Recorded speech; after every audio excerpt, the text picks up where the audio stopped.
Les coups de cœur culture de Christophe Combarieux. Bonjour Christophe. Bonjour Sylvia. Alors aujourd'hui, vous consacrez vos coups de cœur à la musique classique.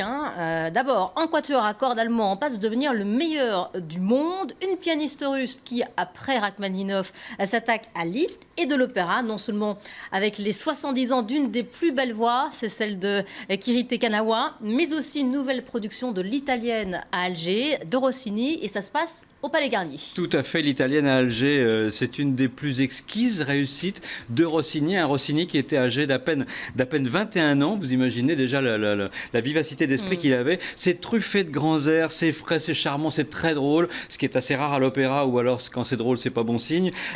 C'est un ouvrage qui est un petit peu prétexte à toutes les excentricités des metteurs en scène, comme ce final du premier acte, par exemple, complètement insensé, qui dégénère en un véritable concert d'onomatopée. Et Dieu sait si j'aime pas beaucoup les partis pris du metteur en scène Andrei Servan, là il faut reconnaître qu'il a fait une production brillante, kitschissime, délirante, complètement hystérique du début à la fin. Alors côté scène on en prend plein les yeux, côté musique c'est très très bien aussi, le chef d'orchestre Riccardo Frizia s'en sort magnifiquement bien, mais surtout le grand triomphe revient tous les soirs à un très grand baryton italien qui s'appelle Ildebrando d'Arcangelo dans le rôle de Mustapha. En voici par exemple quelques extraits.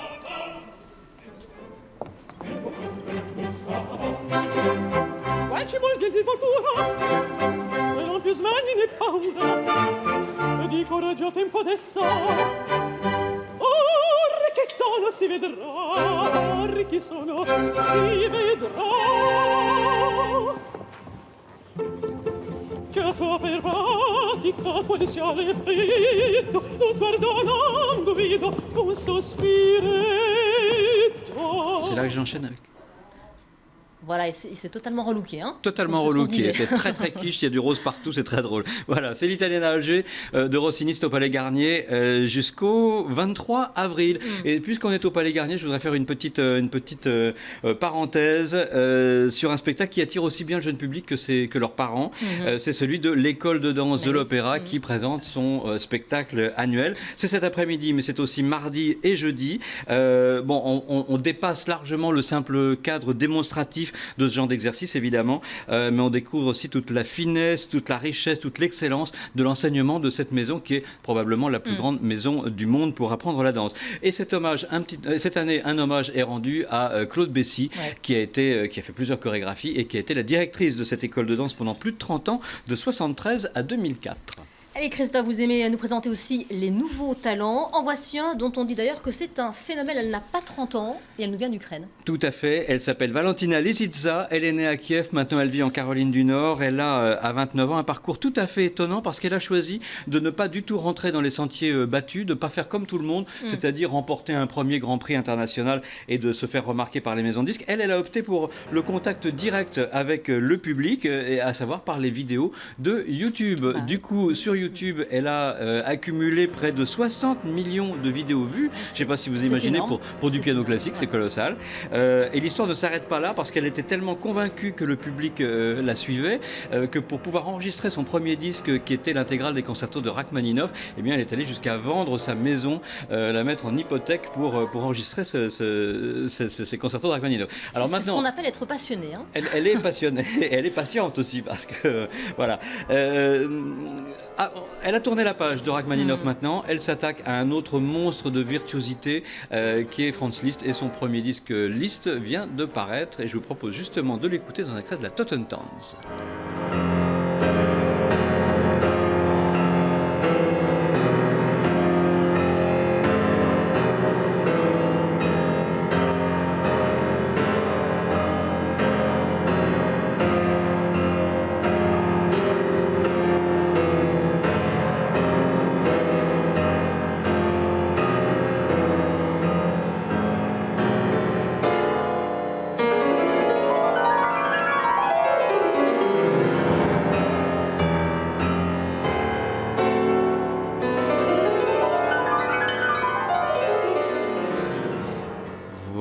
fameuse Totentanz de Liszt par Valentina Lisitsa. Le disque sort chez Decca.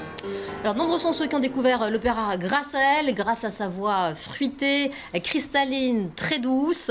La grande soprano néo-zélandaise Kiri Te Kanawa fête ses 70 ans. Quelle belle carrière. Tout à fait, et puis elle vient de le fêter en grande pompe. Ça s'est passé à Covent Garden la semaine dernière, une représentation exceptionnelle de la fille du régiment. J'ai envie de dire une représentation historique, parce que ça a été des tonnerres d'applaudissements, ça a été une salle entière debout pour lui souhaiter un happy birthday, lui chanter happy birthday.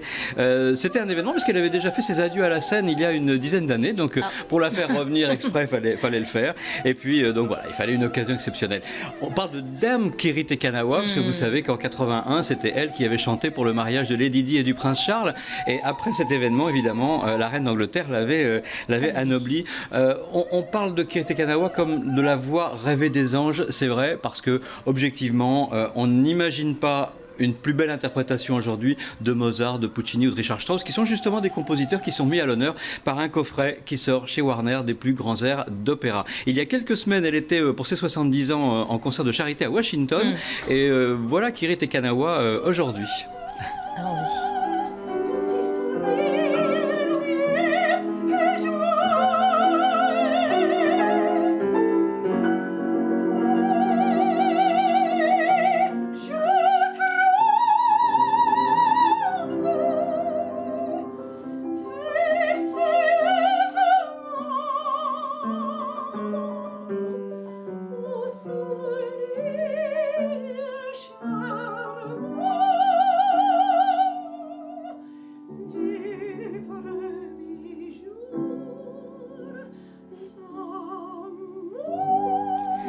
Kiri Te Kanawa, toujours ensorcelante, il n'y a rien à faire. Voilà. Exactement, et en plus elle se porte extrêmement bien pour son âge. Tout à fait, 70 ans. Et ces 70 ans, c'est le prétexte pour un très beau coffret qui vient de sortir chez Warner. Et également, je vous dis en off, une petite exclue, elle viendra fêter ses 70 ans à Paris. Ce sera au mois de novembre. Eh bien, c'est bien noté, Christophe. Allez, on termine comme promis sur quelques notes de musique de chambre avec le quatuor Artemis, qui s'affirme de plus en plus comme l'un des meilleurs quatuors au monde.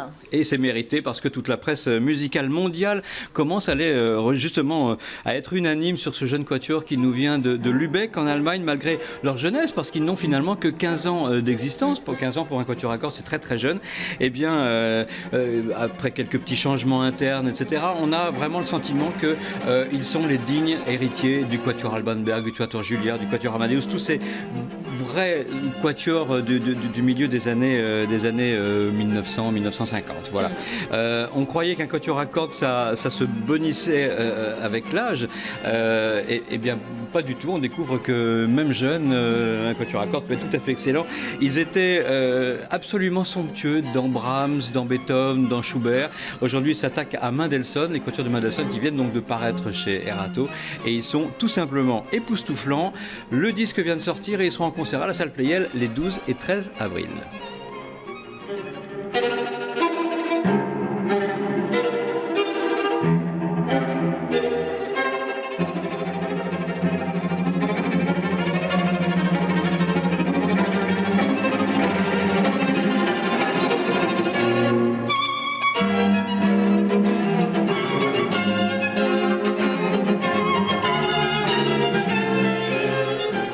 Voilà, Mendelssohn par le quatuor Artemis, le CD vient de sortir et ils seront en concert les 12 et 13 avril à la salle Pleyel. Ils joueront évidemment Brahms, Schubert et bien sûr Mendelssohn. Merci beaucoup Christophe, on vous retrouve la semaine prochaine, ce sera pour du théâtre. Du théâtre, avec plaisir.